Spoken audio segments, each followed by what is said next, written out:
Okay, it is 6 PM. We'll call this meeting of Public Works and Highway Committee to order. Roll call shows all people are in attendance, all committee members. I will entertain approval of the minutes from August 10th.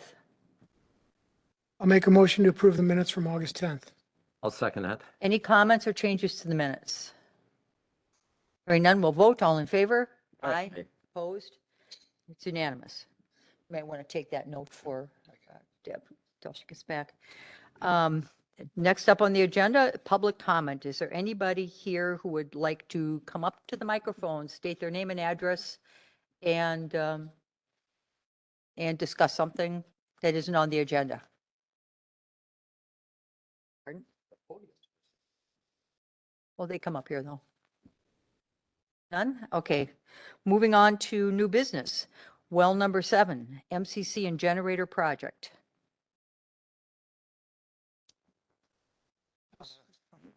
Good evening.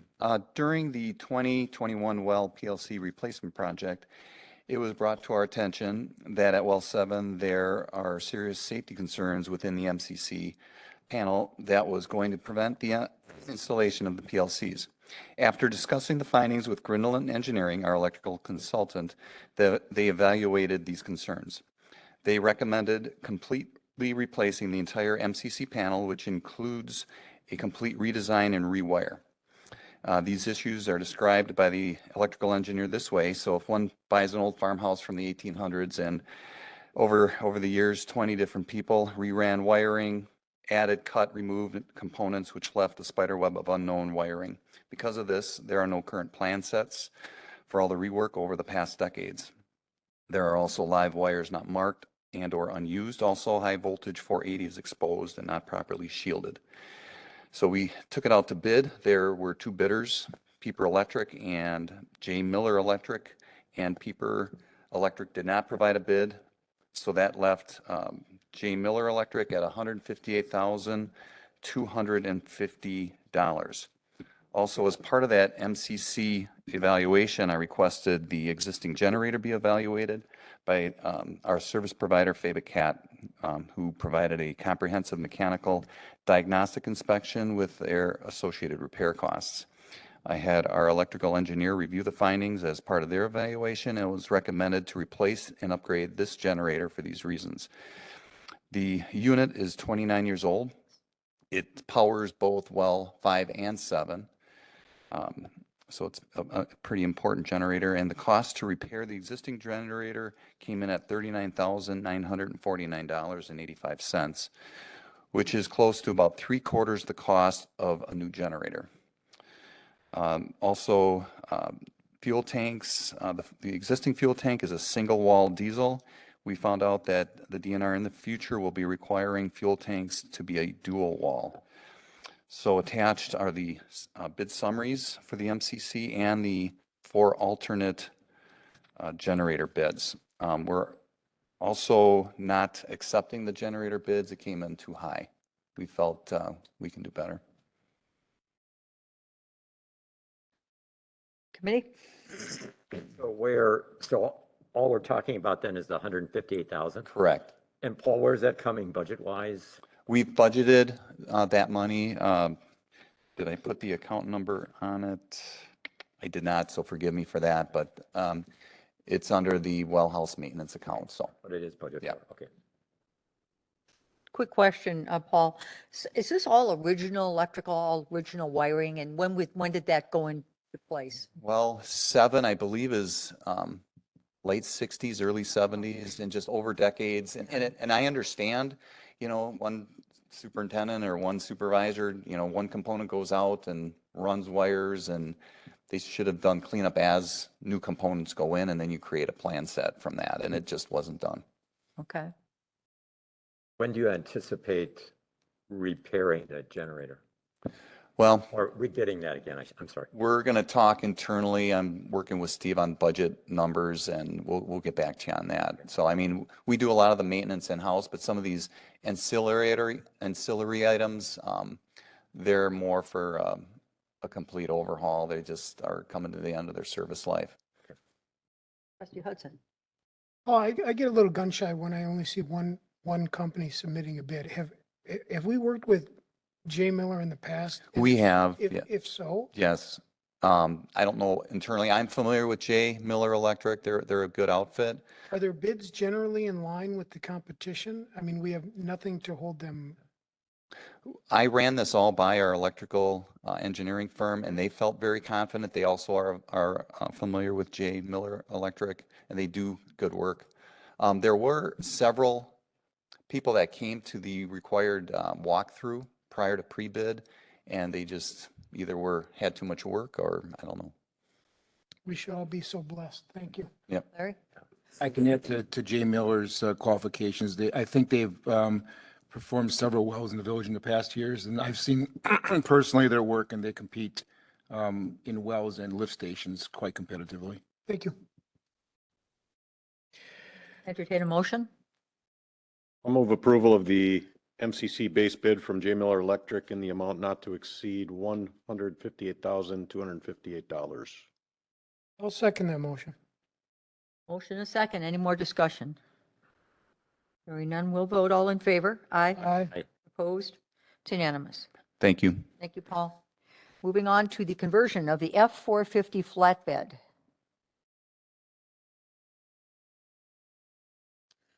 Good evening, everyone.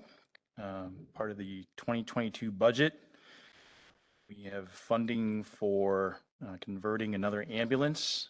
Out in the parking lot was the ambulance that we converted last year.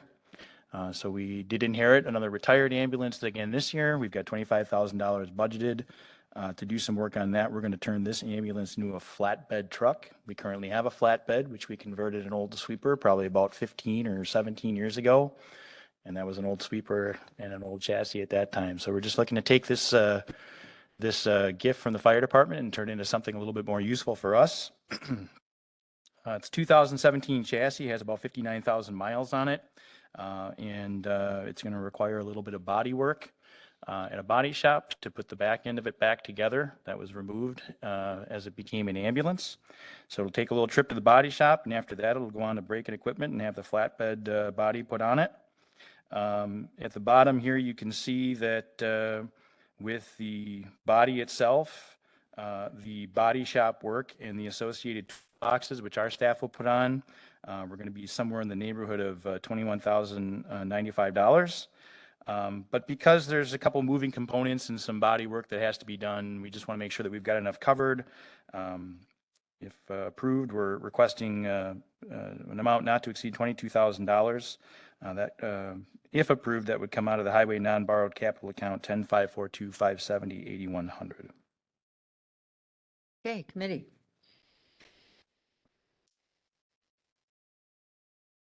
Move approval of the bid from Brake and Equipment, and we will put an amount not to exceed $22,000. Second that. Any discussion? Any questions? Hearing none, we'll vote. All in favor? Aye. Aye. Opposed? It's unanimous. Is that the truck that's out? That was the one we did last year. I figured you guys might like to Okay, just yeah, kind that of see was how it turned out. Yeah, very nice. So that was an ambulance. It's really nice to see us repurposing things like that and getting our money's worth out of them. Yeah. Thank you for doing that. Very good. Thank you, everybody. Thank you, Scott. I'll make a motion to move item D ahead of item C. Second, I'll second that. we'll vote. All in favor? Aye. We're doing that because we're waiting for Administrator Krecklow to come to talk to us about the water bills, which is on the agenda. So we'll handle D first. Potential relocation and improvements to Lift Station 6.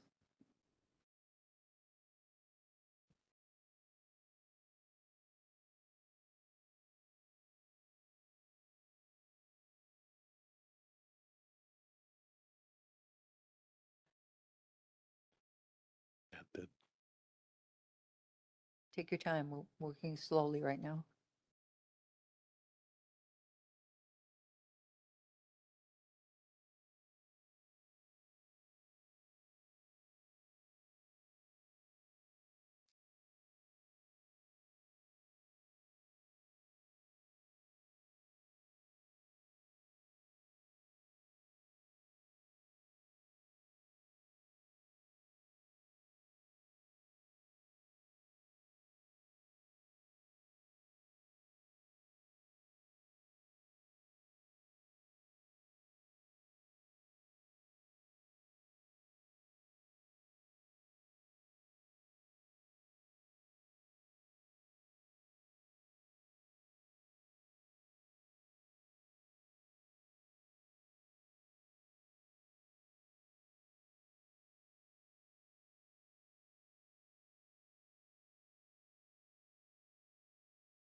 speak real quick. While Tim's doing, I just want to explain to people in the audience, Tim is on our GIS system with the Sante sewer overlay, and all the green lines you see are the sewer lines. Just give you an idea where he's at. Okay, so right here where the cursor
what can we do with this parcel? Being proposed that MMSD is looking at buying the old golf course.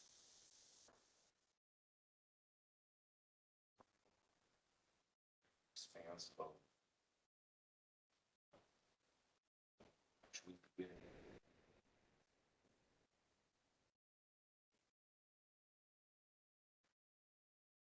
stuff. So we're here to gauge.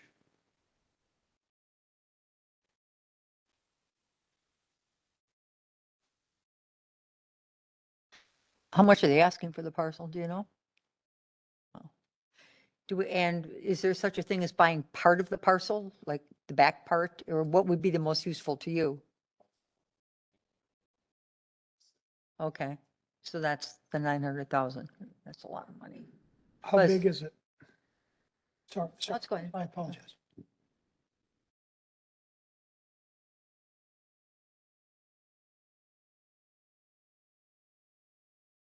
Four point seven. 4.7 acres?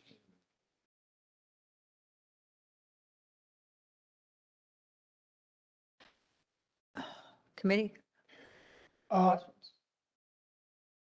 I love the, I don't know.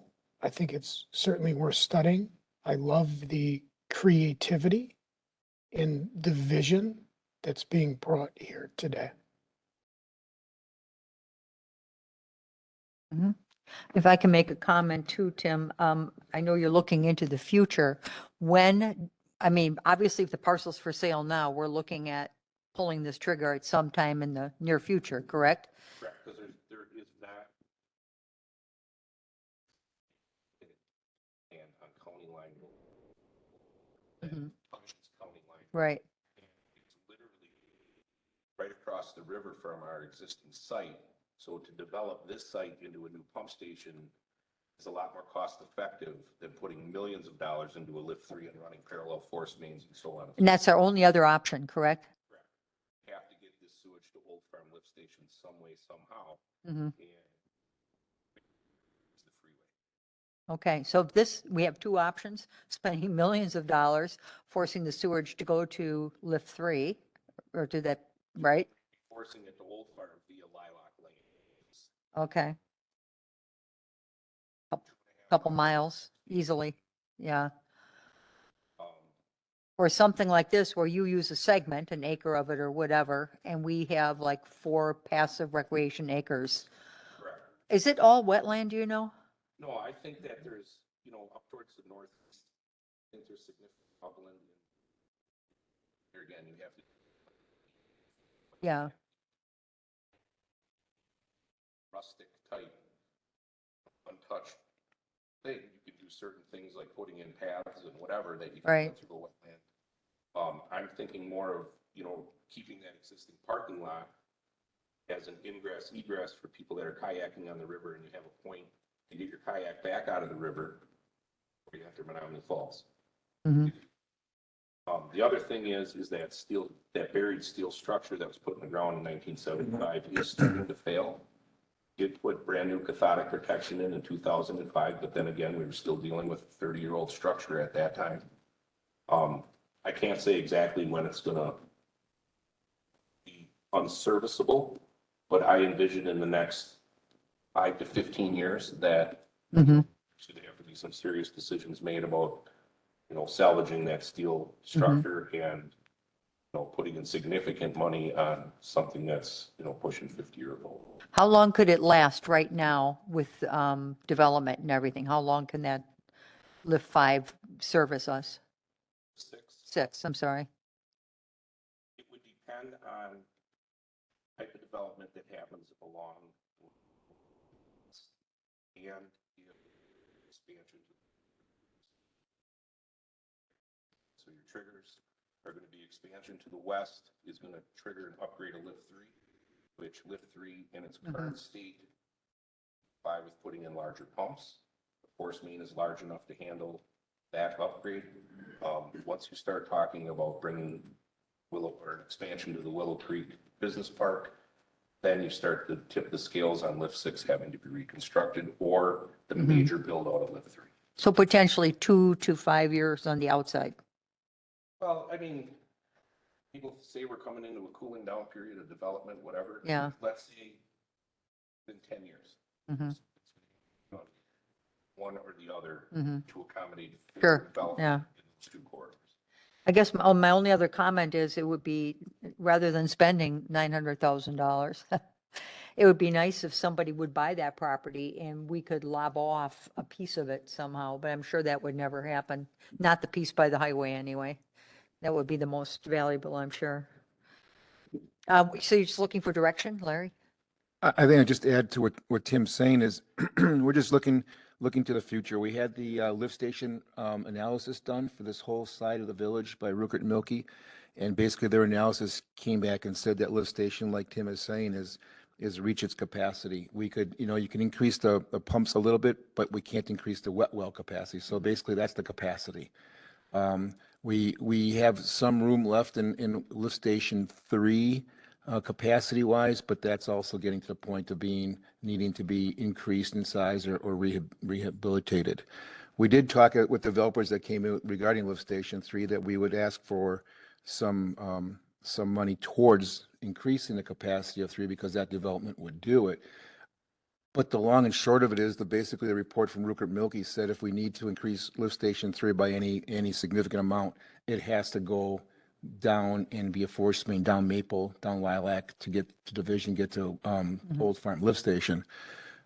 We didn't look at that point of increasing lift station 6 because at that point in time, this property wasn't available.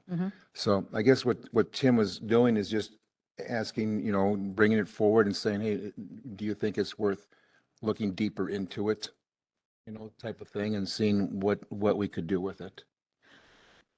Rick?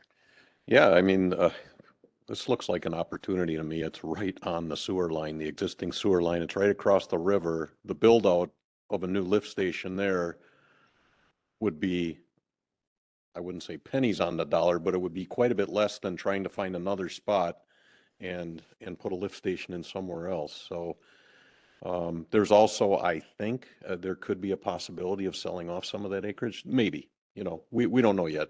But with that development just to the east of it and a pretty large parking lot, I believe that parking lot's shared too. There could be some opportunity there to do that. Larry? I'd probably add too that this purchase of this land would not come through the general levy tax account. It would come through the wastewater utility. Yeah. And I guess what we're looking at doing is say if we could, basically Tim wanted to come and say, hey, here's what we're doing. We didn't want to blindside anybody. Yeah. Because once you start looking at land, it becomes, the talk starts. And so we just want to inform the committee and get their opinion. And if they feel we should keep going forward, let us know, what's what we're looking for. Or if we think it's a bad idea, then we'll stop. But we're looking for the committee's direction in that manner. And then as Tim and I investigate it more, he can bring back more information as the investigation goes. I think it's a good idea. I do too. But we'd like to get direction and take direction from this committee to village board next week. Budget cycle. And if this is something we think we want to do, let's include the monies in next year's budget. So it's at least there's an allocation for it. You can always move in another direction, but lift 6 is going to have to be placed somehow. Existing location.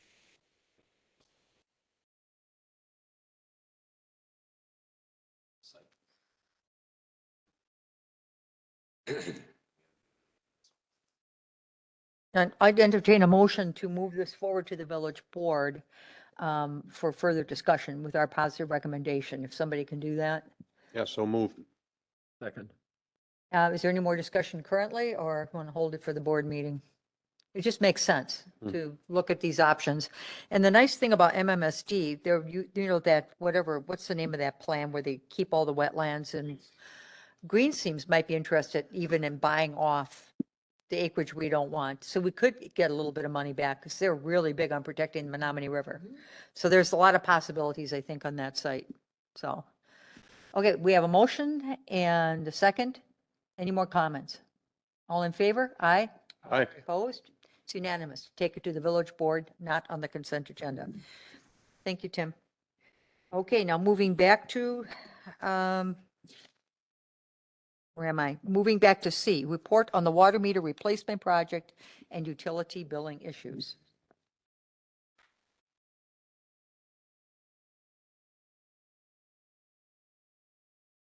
All right, and first, thank you for taking that out of order. I appreciate, I was able to catch the first set of my daughter's volleyball game down in Menominee Falls, so I appreciate that.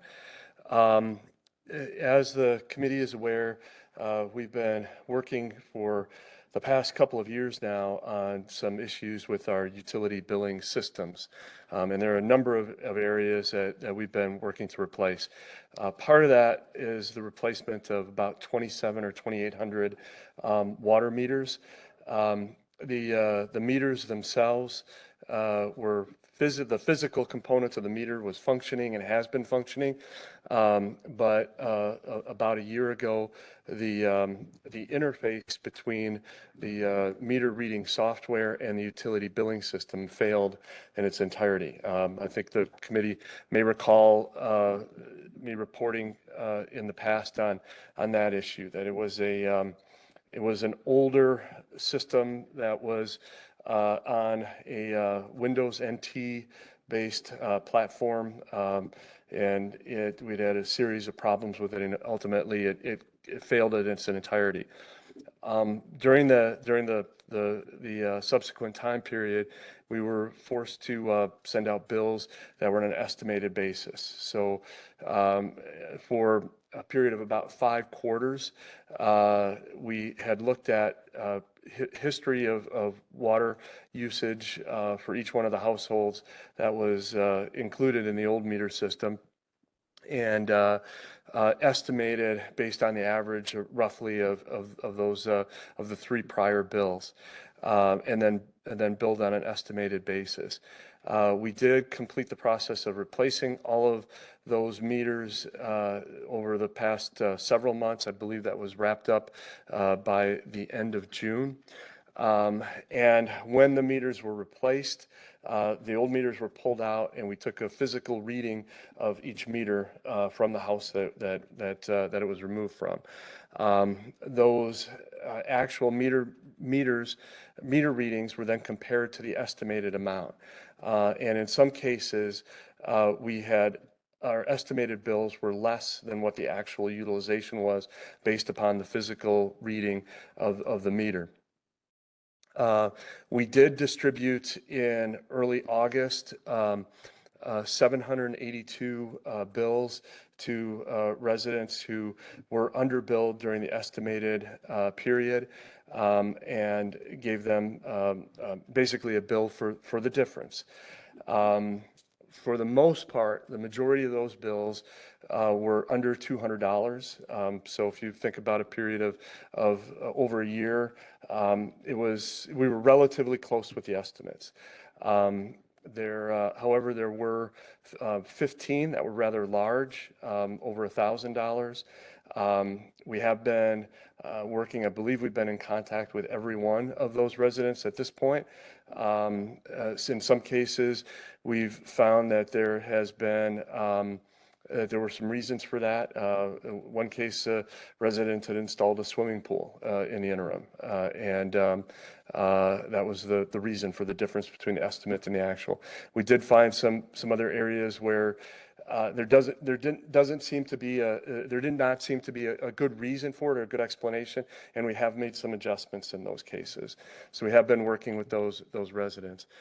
We are also in the process of sending out refunds. The first batch of those went out last week.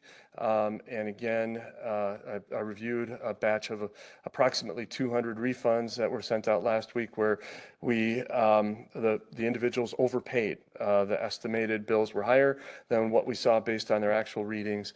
And in those cases, we have sent checks for refunds. We're not complete with that process yet. There are several hundred that we have to go through and determine whether or not there's a bill or a refund that's due, but we are getting closer to that process. We did get a large number of calls. Obviously, people were concerned and sometimes confused about the bills that they received. We did respond to all of those. We've continued to have just a handful that have been coming in yet this week, but we've been trying to reach out to each individual that's called with concerns or questions and answer those the best that we can and resolve the issues as we're able. So I'm happy to answer any other questions the committee might have. I have a couple questions, so thank you. So we replaced 2,700 meters, but just because we replaced a meter doesn't mean that the meter didn't work? The meters, for the most part, the meters were still functioning. They were still measuring the water utilization. The portion of the meter system that was not working, it was the software that connects the meter reading to the billing system. Yes, but in some cases, for example, my meter was replaced. I didn't receive a bill or a credit. So that tells me that you had to have been reading the actual meter the entire time and everything was working. What's more likely is you just haven't gotten it yet. We still have several hundred that we're working through, and particularly with the refunds. We just sent out the first batch of refunds this week. There are others that are coming through. I probably should have looked at the committee members just to be able to answer specific questions. That's fine. So actually what we've got here is an incomplete data set. We could have more people complaining or happy depending is what I'm interpreting that as. Is that correct? We're not entirely finished yet. Yes, that's correct. Okay, after the meeting, I'll go home and look for my check. Okay. The second question I have I want to go back to last month. And we had a woman here who covered her meter up, and according to her, it was 6 years ago. And I don't want to get into that. But I do question, so don't we know when somebody is doing that to avoid, how could we not have caught that in 6 years? And gone and knocked on her, I mean, I don't understand that. Well, and I think our water utility superintendent could probably speak to the specifics of that a little bit more accurately than I could. I assume we know those locations that we are getting a transmission from and those locations that we are not getting a transmission from. Correct. So people will see on their bill an E for estimate or A for actual. I think the timeline is kind of critical. From what she said, she was wrapping the meter with foil some years ago. She said that she had wrapped it 6 years ago. Yeah. So did we? Well, here's kind of the timeline is important just to kind of keep everybody straight. I've been here about 4.5 years. So this was before my time. When I started, we were trying to play catch up with our meter installation program. So we were doing 400 or 500 meters a year. We were doing them based on requests and as they were coming in. This could have either gotten lost in the mix of all the estimated bills and we just didn't get to it. If I would have found out she wrapped the meter with my authority level, we've got state statute, she would have been fined. Well, I'm not For concerned sure. about her, I'm using her as an example. Mhm. So whether she's wrapping the meter or whether somebody's, putting their Christmas Sure. ornament over it and they're blocking it, I don't care. But how long does the estimation go on for? Do we flag supervisors or Well, something, or do we just let it do- slide? Sure, we get a list at the end of every quarter of what's estimated. So we internally try to get as many meters as we could with a budget cycle. And then again, the perfect storm happened. The meter batteries started dying on many of these 2,700 meters. The meter reading hardware started failing. COVID hit. We stopped doing meters for about 2 years. We did the rate increase, which slowed things up. So we were waiting for the monies to approve this capital project. So a lot of moving parts occurred, and she just was part of the non-installed meters. So do we have other customers that have gone an extended period of time with estimated readings? Not anymore. We've replaced the 2,700, which were the last batch of meters that we couldn't read. Everything prior has been replaced with our new updated system. Okay.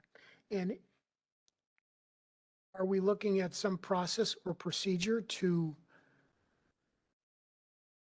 find people whose meter is not transmitting for whatever the reason on consecutive quarters going forward? It will be a lot easier now that we've got the entire family replaced with a Metron system and it all works. It's certainly way more manageable than the 400 to 500 to 600 we got every quarter. Okay. So yeah, it's going to be way manageable, way easier to manage. So thank you. And then the next question I have is, what was the outcome with her? We're deferring that to the next board meeting, I believe. Be on the next agenda. She asked to put it off for another month. So she will be back here in October. There will be new information that I'm presenting to fill everybody in on it. Thank too. you. Pardon me? We did not. We did read it. Okay, yeah, but that's not Is there specifically a on the balance agenda. I now? don't want to cover that. No. Thank you. If I could just real briefly expand a little bit on Paul's comments. And, there have been, and as the committee is aware, we've been coming forward and talking about these things for a while. There have been a lot of issues with the entire meter system and the utility billing system. And, the board's given us the approval and the budget authority to go ahead and replace some of these things. It was too easy for things to fall through the cracks in the past because of old systems, of systems that were failing and needed to be replaced. And it's been kind of a painful process to go through that. We're getting much closer to completion. All of the meters now have been updated. We actually, not next week, but I believe the following week, we have somebody on site for Tyler Munis. We're doing our first parallel billings process with the new utility billing system. We'll do a second one for the winter billing cycle, a second parallel process, and then we'll be going live with the system for the first billing cycle in 2023. So we're getting much closer. I know it's been a difficult process for the residents, for the customers of the utility, and for the board, but we're working to make those improvements, and we're making a lot of progress. Any other comments? Thank you.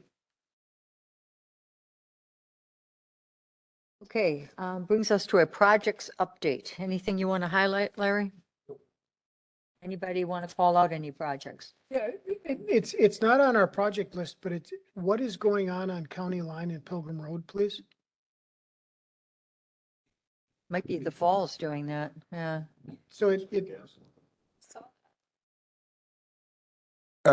I know on Pilgrim Road, We Energies was replacing electric lines, and they have a very large project coming through many municipalities, and they're replacing just a lot of their old infrastructure. You can see new poles down Division from Mequon Road going south, and there was some on even Main Street. It's spotty, but there's a very large project. And some of that, they do traffic control because they're out in the lane, maybe directional drilling or making a connection that may be out in the road. yeah, that's And- fine. I hadn't heard anything about it. That's the only, They are intermittently blocking off lanes in Germantown. I haven't seen it recently, but I know when, for instance, when we were closing Division Road down for the Santa Cruz to be put in for Heritage Park, we actually had to basically kick them off of Pilgrim Road because that was our detour route. Okay. And I think that may have delayed them a little bit, but that was KS Energies doing work for We Energies replacement Thank you. system. When does Country Air, when is that going to be done? I mean, the actual tearing up and pulverize and overlay? Country Air, the pre-construction meeting is tomorrow, and you'll start seeing the underground contractor moving in on Monday started doing the grading for the rest of the grading for the sidewalk on the east side. There's curb and gutter that has to go in the southeast corner of Country Air and Pheasant, and at the entrance into Renwood, because there's a bit of a sidewalk intersection we have to put in for pedestrians. After he's done about a week or so of that, then the concrete contractor will come in, and the milling and pulverizing of the roadway will be done after all that work is done. So it lessens the time frame that the whole road will be gravel, basically from Freistadt to almost just south of Pheasant or to the Miller property. So I would say 3 weeks, 4 weeks, that should be done. So, but you'll see work beginning out there September 12th. Committee, anything else?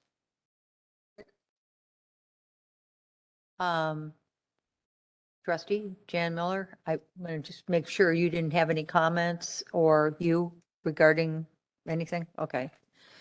Okay, with that, I don't have any announcements. We'll take a look at our next meeting date. Does the first Wednesday in October work for everybody at 6 PM? See, that would be the 5th. Deb's saying she won't be here on the 3rd. 5th? Is it? I believe I can do the 4th on Tuesday. Can everybody do the 4th? We sure don't want to take our own minutes, do we? So we can move it. Okay, we'll move it to the Tuesday, the 4th at 6 PM in this room, okay? And with that, we will close out this meeting at 6:44 PM. Thank you, everyone.